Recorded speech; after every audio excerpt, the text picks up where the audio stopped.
Ydw, i brosesu rhywbeth ar ôl gweld rhywbeth fel yna, a fi'n gyfarwydd y gwaith Mike, a dwi ddim yn gyfarwydd efo drama, dyna pan ddys i weld e. Ac oedd e'n, waw, mae'n rili wedi cydio na fi. Ac o'n i jyst ddim yn, pan nes i mewn, o'n ddim yn deall y set, o'n i ddim yn deall beth o'n i'n mynd i wylio. A mae e jyst wedi,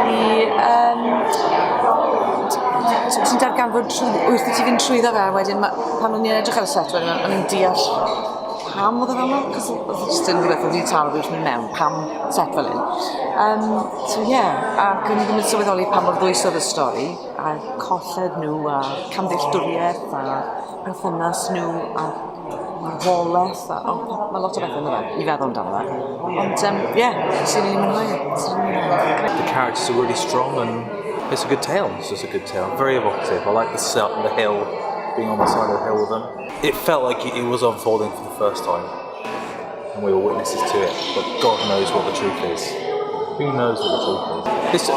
It's just a really good mystery story. Mae'n ddiddorol i gweld gwaith Mike, actually. O'n i rili yn edmygu ysgrifennu. Oedd e'n rili yn tafodedig i fi, yn ywedig gan bod e wedi mynd nawr, ac jyst yn edrych ar y stori, a gweld y pobl yn gwynebu marwolaeth, oedd rhywbeth amdano fe, jyst yn...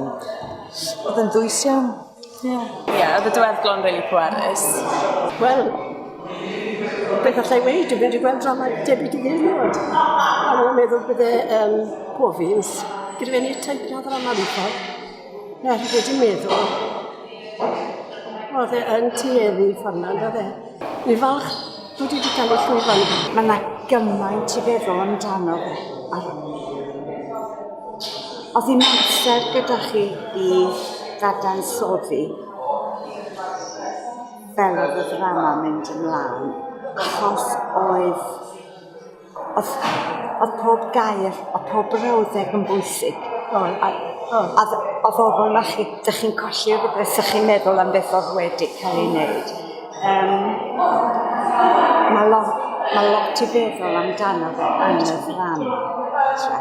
Anhygoel y brofiad, ia. Dwch yma yn feuan i wylio fi.